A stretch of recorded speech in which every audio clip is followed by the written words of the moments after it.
Good evening and welcome to Tribune Sports Live. I'm Zach Steele along with Chris Yao, who's sitting in for Alan Taylor this week. Chris, the football season is upon us. Thank goodness, man. I thought it was never going to get here. You know, sometimes the offseason gets a little disheartening because you never know when football's coming, but finally it's here and I'm excited. So all three of our local teams got victories this week. What stood out to you the most in week one?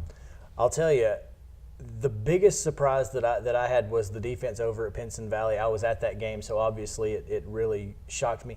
That defensive line, man, boy, when you guys see them, you're going to be really impressed. They got a big win over McAdory. We'll talk about that a little bit later. The Hewitt Huskies get a big win on the road at Montgomery Bell, and ClayChalkville blows a big lead, but manages to get through it in the end. Well, you know, honestly, I had no idea what to expect from ClayChalkville.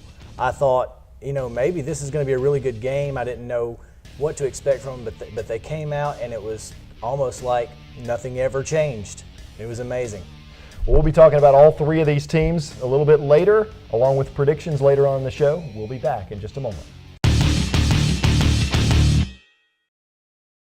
Trussville Vision Care is now proud to offer sports vision training for athletes. This sports-specific training improves hand-eye coordination and reaction time. As a former college athlete, Dr. Steele knows how important perfect vision is to succeed on the athletic field. For athletes, 20/20 vision is not enough.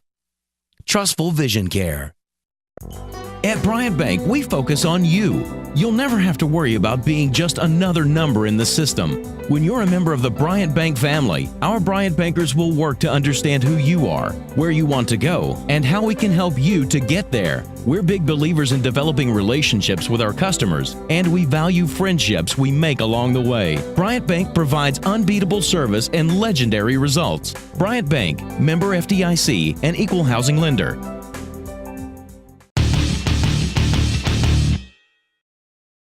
Now it's time for the Hewitt-Trussville Husky review. The Huskies traveled up to Nashville Friday night and got a big win against Montgomery Bell of Nashville, 33-24. Chris, your thoughts on this one? You know, to be honest with you, I didn't know if Hewitt had the ability to go up there into a hostile environment against a school that has been fantastic. You know, obviously they had revenge on their minds from last year. You know, so Hewitt-Trussville went up there with a mindset, and they really pushed hard throughout the entire ball game. Even in the face of adversity, you know, I thought Hewitt-Trussville really showed a lot of class, and they came out with a win over a very good Montgomery Bell team.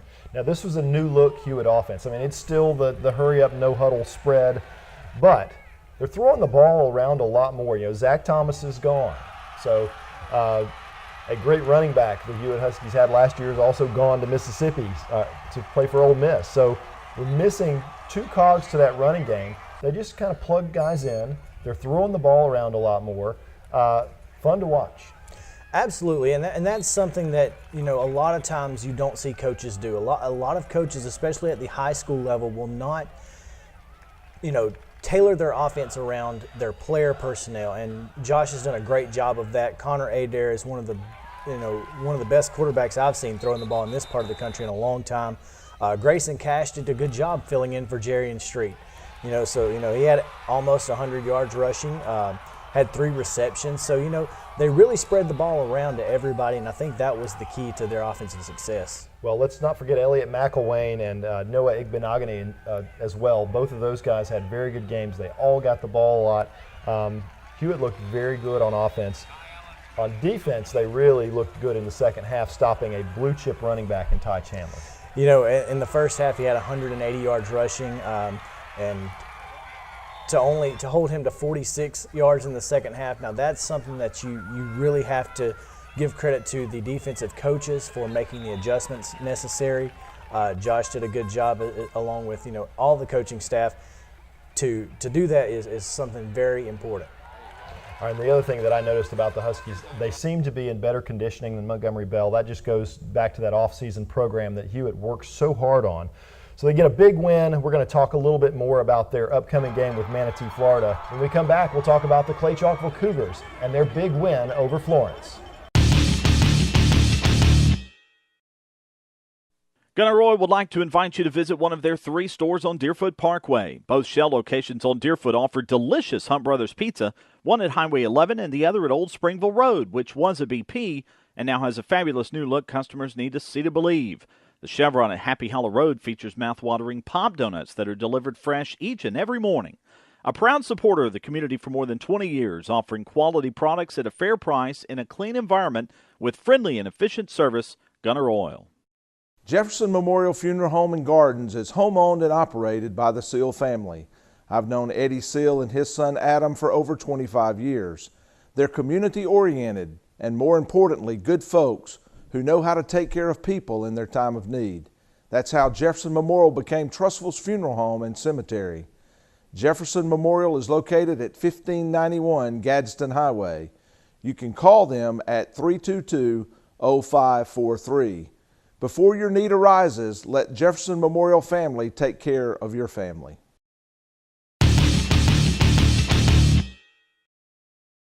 Now it's time for the ClayChalkville review. The Cougars blew a 28-point lead against Florence, but they hung on to win 53-48. Chris, the offense looks just the same as it did when Ty Pigram was there. It really did, man. I'll tell you, Willie Miller showed some fantastic ability.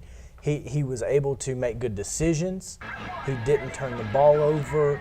He made himself look like a Ty Pigram protege, and that's exactly what he was. And boy, Willie had a fantastic ball game, didn't he? And a lot of weapons to throw the ball to as well. That never hurts.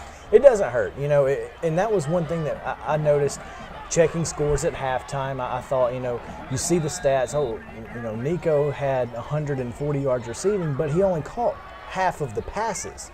So, sure, he had the big plays, but Willie did a good job spreading the ball around. And that's what you have to do when you have a guy like Nico Collins. You have to spread the ball around, and he did a very good job doing that. And it's a big luxury to have a big guy like Nico Collins to throw to. The Alabama commit, he's going to do great things at the next level. Just like last year, it's probably another defensive performance earlier in the season that Jerry Hood would like to have back.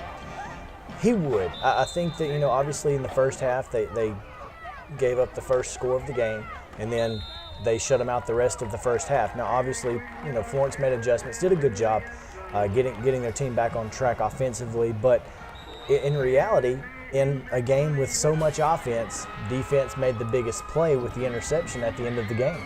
So that was pretty interesting. Very similar to last year. You'd see that a lot last year where Clay, if and when Clay, especially in the playoffs, when they'd be in a tight contest, the defense would step up and make the play at the end. The thing about Clay is they're always going to be, at least this year and probably last year, they're going to have a bullseye on their back. They are really one of the top teams in 6A, and everybody that they play, they're going to get their best shot. Oh, there's no question, and I think that's, you know, it's well deserved. You know, ClayChalkville will always have that target because they have been so good for so long. And to be honest with you, I think they relish in that. I think that ClayChalkville, Jerry Hood does a fantastic job getting his players prepared for that number one shot that they're going to get every single week that they play. Well, they're going to have a tough opponent next week when they travel to Bessemer City. When we come back, we'll talk about the Pinson Valley Indians and their big victory over McAdory. Whether you're looking to buy your first home or you're trying to sell the one you're in now and need advice from a realtor, turn to Lee Marlowe, Realty South Realtor. Contact Lee today at 205-913-9559 or visit Lee at leemarlowehomes.com. Welcome back. It's time for the Pinson Valley Report. Pinson gets a big win at home against McAdory, and Chris, you've already said it earlier in the show, the defense was fantastic.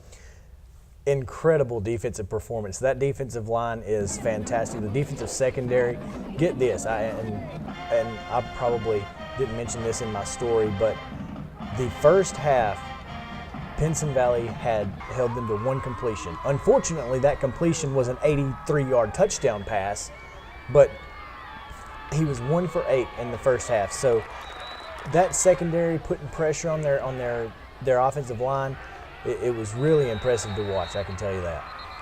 And a bit of a sloppy game, a lot of penalties in this game, a few turnovers. one of the things you expect in the first week of the season, maybe. No question, and that's, Matt Glover told me after the game, he said, we're going to correct those things. That's not something that you don't expect out of the first game, especially playing a good football team. They're going to make you make mistakes a lot of times, and that's okay. Playing a team like McAdory, especially this early in the season, is a good test. It's what you want to do as a coach, and put your team out there early in the season, and he learned a lot, and I think that Pinson Valley learned a lot about themselves. Jackie Matthews didn't have a fantastic game. He was, a little sloppy. He lost a couple fumbles, threw a couple of interceptions, but otherwise, he made good decisions. It was just, the ball sailed on him a couple times, nothing major. He made really good decisions, and tucking the ball, running the ball. It's just, first game jitters, that's just going to happen. That's the way it goes. You're not always in sync either with your receivers maybe in the first game. That live game experience is a little bit different than throwing the ball in practice all summer. Sophomore, Kamel Chavarest. Did I say that right? He's a junior. But junior, yes, okay. Junior. Shavers, okay. He had his coming out party last night. 183 yards. Kamel will get that right next week, I promise. 183 yards, 2 touchdowns. Fantastic game for him. Man, Kamel Shavers, this kid looked like a all-conference running back. Every single time he touched the ball, he was getting 2 or 3 yards. He really looked like he had already come into his own. He finally, he started last year, came into the game as a starter against McAdory, and this year it was his coming out party. He iced the game with 3 minutes and 53 seconds to go with a 2-play 61-yard drive where he had all 61 yards and a 20-yard touchdown to put the game away for him. Well, Pinson gets to go on the road again next week. They'll take on Ramsey. When we come back, we're going to have predictions for that game and the Hewitt versus Manatee and Clay versus Bessemer City. We'll be right back. Tribune Sports Live is sponsored in part by State Senator Slade Blackwell of District 15. Senator Blackwell represents parts of Talladega, Shelby, and Jefferson counties, including the Trussville area. A former high school and college athlete, Senator Blackwell is pleased to promote our local schools and student athletes. As football season gets underway, it's time to say, go Huskies, go Cougars, and go Indians. Here's to a successful and safe year for all who are involved with high school athletics in our area.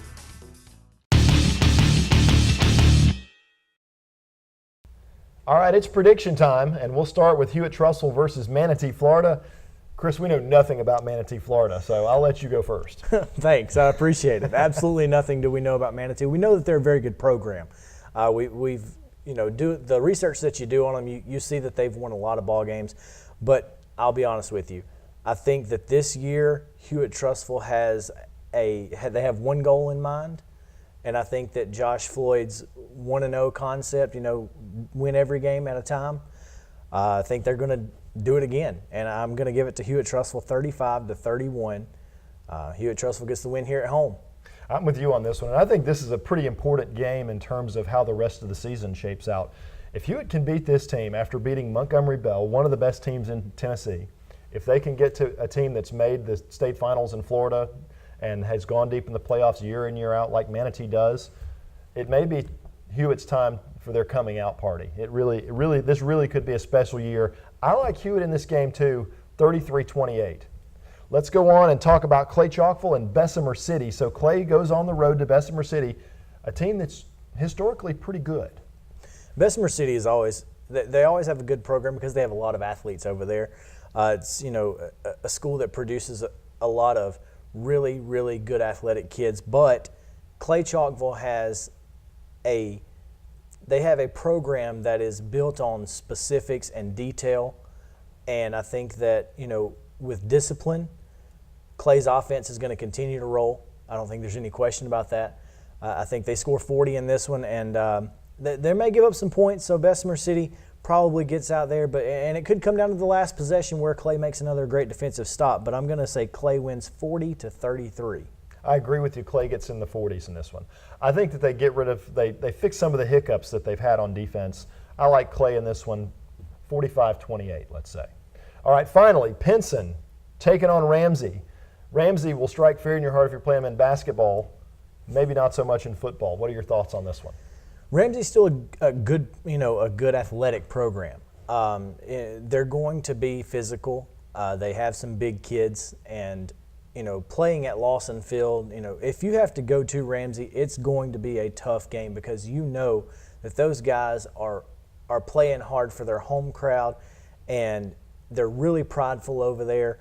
The Rams, probably not the best team offensively, and I feel like obviously Pinson's defense is going to be the difference in this one. I think Pinson wins 20-14.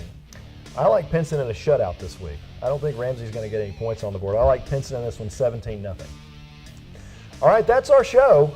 We'll be back next week with more highlights and more commentary. For Chris Yao, I'm Zach Steele. Good night, everybody.